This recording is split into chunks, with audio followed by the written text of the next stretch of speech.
تو پھر 10,000 سال پہلے اس میں ذات زمین پر کون لایا؟ کوئی تو ہے جو لایا تھا۔ کیا خبر اس نے پہلے بھی یہی کہا ہو کہ آج اگر یہ بات سمجھ میں نہیں آ رہی تو خیر ہے، چابی رکھ لو، جب سمجھ میں آئے لگا لینا۔ وہی اس میں ذات چھوڑ کے گیا ہو۔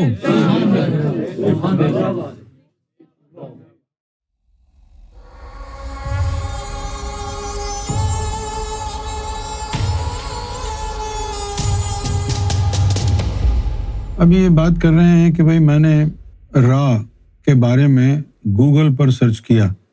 را کے متعلق اور بھی بہت انفارمیشن انٹرنیٹ پر موجود ہے۔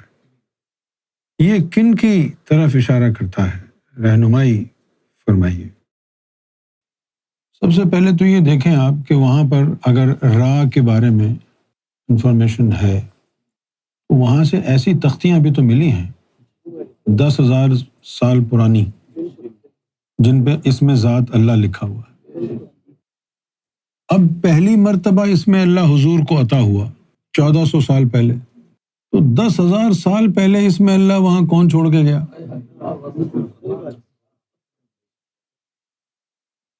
اب اگر سورج پہ دیکھیں تو وہاں الرا تو لکھا ہوا ہے۔ چھوٹی چھوٹی باتیں اس میں صحیح بھی ہیں، کچھ غلط بھی ہیں۔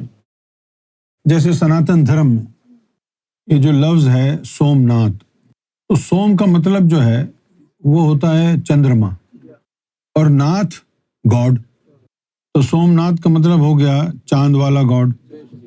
اب وہ چاند والا گاڈ نہیں ہے، چاند پر گاڈ ہے۔ اسی طرح سورج کے لیے بھی ہے وہاں پر، بلکہ سناتن دھرم میں تو یہ بھی ہے سوریا ونش، کہ وہاں سے سورج کی ایک نسل بھی نکلے گی، سوریا ونش ہے۔ لیکن بہت ساری پرانی باتیں ہیں نا۔ اب آپ کہو گے حوالہ، یہ آدم صفی اللہ کو آئے ہوئے تو 6,500-7,000 سال ہوئے ہیں، ان بیچاروں کو تو پتہ ہی نہیں تھا کہ پیچھے کیا ہوا ہے، تو ان کے حوالے، ان کی نبوت رسالت کوئی اتنی کوئی پائیدار چیز نہیں ہے۔ وہ 10,000 سال پہلے اس میں ذات موجود تھا، 10,000 سال پہلے را لکھا ہوا ہے۔ اگر یہ دونوں باتیں جھوٹی ہوتی تو قرآن میں کیوں آتا الف لام را؟ تلک آیات الکتاب الحکمہ۔ اب وہ کتاب کدھر ہے؟ قرآن اگر یہ کہتا ہے کہ الف لام را وہ حکمت والی ایک کتاب ہے، اس کی نشانی ہے، تو یہ الف لام را تو نشانی ہے، کتاب تو کہیں اور ہی ہے نا۔ الف لام را تلک آیات الکتاب الحکیم۔ اور پھر دیکھیں اکان للناس عجبا ان اوحینا الی رجل منہم، کہ انسانیت کو یہ بات بڑی ہی متعجب کرتی ہے کہ انہی میں سے اس نے ایک مرد کو چن لیا۔ انذر الناس، وہ انسانوں کو خبردار کر رہا ہے، وبشر الذین آمنوا، اور مستقبل کے راز بتا رہا ہے مومنوں کو۔ اب یہ چیزیں قرآن مجید میں اگر آ گئی ہیں، اس میں ذات اللہ کے حوالے سے، الف لام را کے حوالے سے، اور وہی چیزیں احرام مصر کے اندر بھی کہیں ملی ہیں، تو یقیناً حقیقت تو ہوں گی وہ۔ اور سورج پر بھی الف لام را لکھا ہوا ہے، یہ بھی بات ہو گئی۔ تو یہ کہیں گے کہ بھئی سورج پر رب کا چہرہ ہے، سمجھنے میں غلطی ہے کہ چاند پر رب کا چہرہ ہے تو آپ اس کو کہیں چاند والا گاڈ۔ چاند والا گاڈ نہیں، رب کا چہرہ ہی چاند پر ہے۔ سورج پر رب کا چہرہ ہے تو اس کو یہ نہیں کہیں گے کہ یہ سورج کا خدا ہے، سورج پر خدا کی تصویر ہے جیسے چاند پہ ہے۔ یہ ان کے مطلب ہے۔ اچھا، اب قرآن مجید میں ایک گروہ ایسا ہے جس کا ذکر آیا ہے، اس کو کہتے ہیں، جس طرح یہودی ہوتا ہے، جس طرح عیسائی ہوتا ہے، جس طرح مسلمان ہے، ہندو ہے، سکھ ہے، اسی طرح ایک گروہ کا قرآن نے ذکر کیا ہے، اور وہ ہے سابی۔ اب سابی کون ہے؟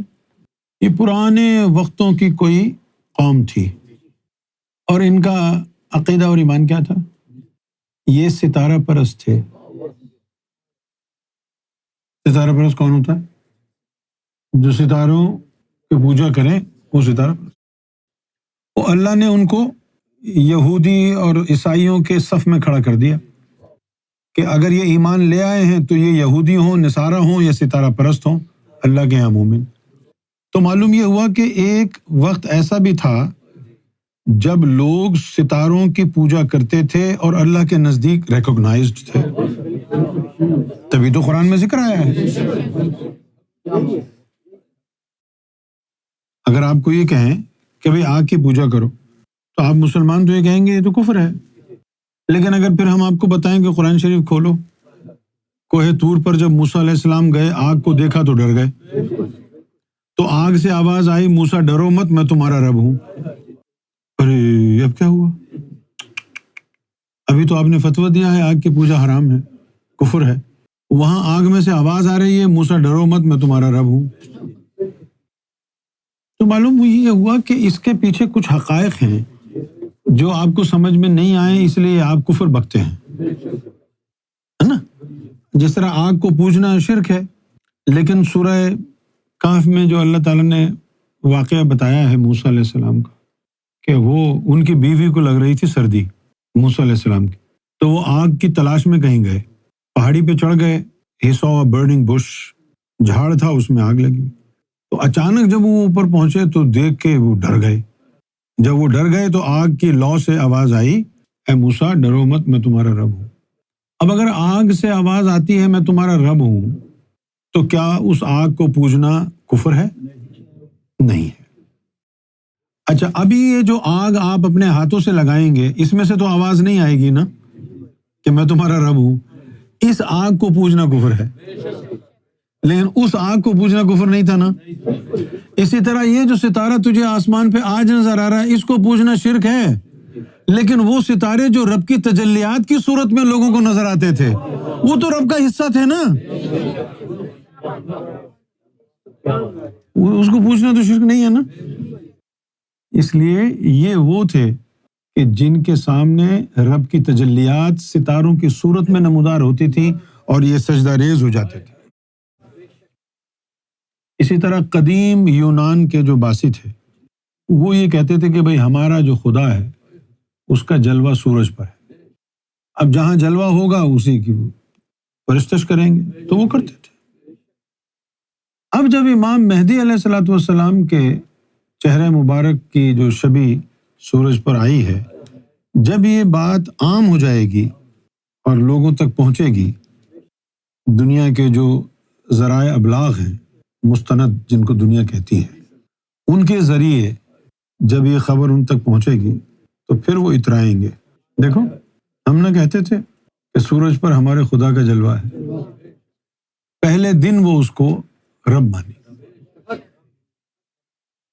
لیکن سوال ابھی تک وہیں پر ہے، 1400 سال پہلے اس میں ذات پہلی دفعہ حضور کو عطا ہوا، 1400 سال پہلے، 1450 سال پہلے، اس سے پہلے کسی کو نہیں عطا ہوا، تو پھر 10,000 سال پہلے اس میں ذات زمین پر کون لایا؟ کوئی تو ہے جو لایا تھا۔ کیا خبر اس نے پہلے بھی یہی کہا ہو کہ آج اگر یہ بات سمجھ میں نہیں آ رہی تو خیر ہے چابی رکھ لو، جب سمجھ میں آئے لگا لینا، وہی اس میں ذات چھوڑ کے گیا ہو۔